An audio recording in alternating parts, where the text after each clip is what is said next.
अफगानिस्तान सरकार ने पाकिस्तान के रक्षा मंत्री, आईएसआई चीफ और 2 मिलिट्री जनरल के वीजा 3 दिन में 3 बार रिजेक्ट कर सेना की तरफ से दावा किया गया है कि उन्होंने 200 अफगान लड़ाकों को मार दिया है और अफगानिस्तान की तरफ से दावा किया गया है कि उन्होंने 58 पाकिस्तानी सैनिकों की मार दिया है। उन्हें मारने के लिए अफगानिस्तान की राजधानी काबुल में एयर स्ट्राइक की थी और उसके बाद फिर खिसियाने तरीके से पाकिस्तान सरकार ने घोषणा की कि उन्होंने कोई वीज़ा नहीं मांगा था, कोई फॉर्मल तरीके से वीज़ा नहीं मांगा था, लेकिन ये बात जाहिर हुई कि उनके वीज़ा रिजेक्ट हुए। अब जिस तरह से पाक अफगानिस्तान बॉर्डर क्लोज्ड है और बहुत बड़ी मात्रा में व्यापारिक ट्रक की बॉर्डर में लाइन लग गई है, तो उससे भी परेशानियां आ सकती हैं। दोनों देशों में व्यापारिक संबंध फिलहाल रुके हुए हैं, तो संभावना यही है कि या तो ये क्लैशेस बढ़ेंगे या फिर ट्रंप के या अन्य कुछ देशों के, विशेष तौर पर सऊदी अरब के या कतर के दबाव के बाद इसमें एक युद्ध विराम या शांति वार्ता शुरू होगी। और इस क्षेत्र में आज बात करेंगे एक बहुत ही इंपॉर्टेंट डेवलपमेंट पर, और वो डेवलपमेंट ये है कि अफगानिस्तान सरकार ने पाकिस्तान के रक्षा मंत्री, आईएसआई चीफ और 2 मिलिट्री जनरल के वीजा 3 दिन में 3 बार रिजेक्ट कर दिए। यानी वो किसी भी तरह से बातचीत पाकिस्तान सरकार के साथ नहीं करना चाहते हैं वर्तमान क्लैशेस को लेके।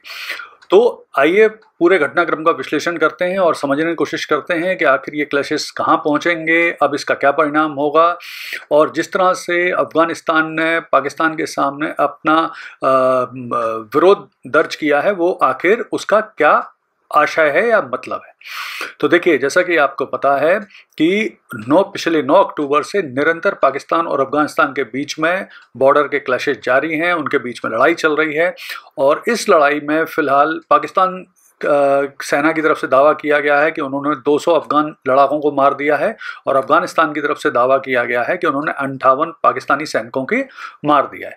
और इसके पीछे उन्होंने कई वीडियो भी जारी की। हालांकि पाकिस्तान किसी भी तरह के कोई सबूत जारी नहीं कर रहा है। तो अभी उसके बाद, इन क्लैशेस के बाद, और इस घटनाक्रम की जो शुरुआत हुई है वो कहाँ से हुई है, तो इन घटनाक्रम की शुरुआत हुई थी जब पाकिस्तानी एयरफोर्स ने तहरीक-ए-तालिबान पाकिस्तान के जो हेड हैं नूर वली महसूद, उन्हें मारने के लिए अफगानिस्तान की राजधानी काबुल में एयर स्ट्राइक की थी।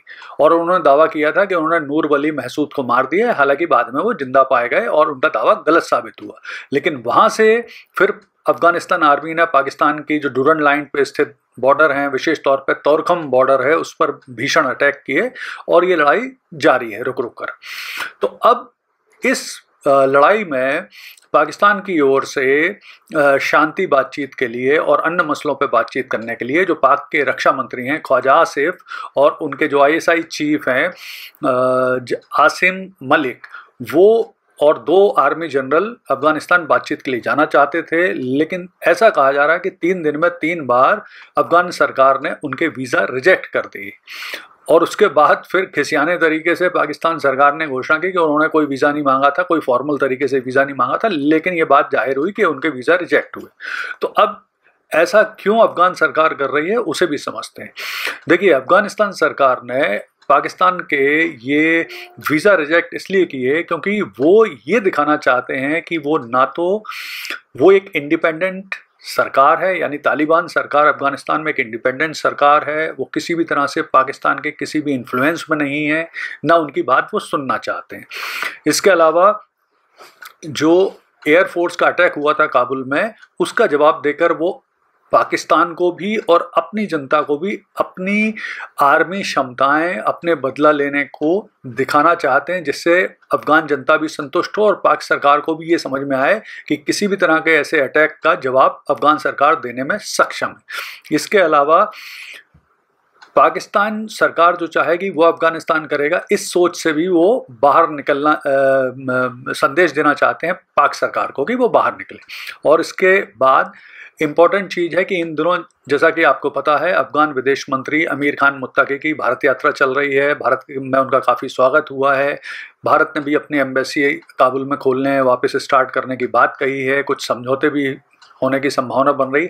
तो पाकिस्तान इससे चढ़ा हुआ है। तो इस पर भी अफगान सरकार संदेश देना चाहती है कि वो अपनी विदेश नीति में किस देश के साथ कैसे संबंध रखेंगे वो डिसाइड वो खुद करेंगे। उसके लिए उन्हें किसी भी देश के इन्फ्लुएंस की ज़रूरत नहीं है। अब इसके क्या परिणाम हो सकते हैं, तो देखिए, सीधी बात यह है कि अब इस जो क्लैशेस चल रहे हैं, इसके परिणाम में जो तहरीक तालिबान पाकिस्तान है उसके अटैक पाकिस्तान में बढ़ सकते हैं। इसके अलावा दोनों देशों की मिलिट्री चूंकि अभी भी अलर्ट पे चल रही हैं तो आगे ये क्लैशेस बढ़ सकते हैं, लड़ाई बढ़ सकती है और इसके बढ़ने के काफ़ी चांस भी लग रहे हैं।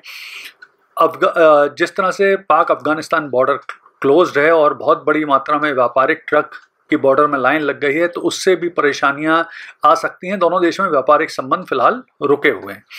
इसके अलावा पाकिस्तान ने भी अपने सारे टाइज यानी संबंध और बातचीत फिलहाल निलंबित कर दी है अफगानिस्तान सरकार के साथ। तो ये भी वो दिखाना चाहते हैं कि वो भी रिटेलिएट कर रहे हैं या वो जवाब देना चाहते हैं। लेकिन अब अगर हम इस स्थिति का विश्लेषण करें तो इस समय पाकिस्तान की बहुत बुरी स्थिति है। आंतरिक तौर पे उसके जो पीओके है, जो खैबर पख्तूनख्वा है, जो बलूचिस्तान है, उसमें निरंतर सरकार और सेना विरोधी आंदोलन चल रहे हैं। इसके अलावा जो तहरीक लब्बैक पाकिस्तान के आंदोलन चल रहे थे उसके क्लैशेस चल रहे हैं।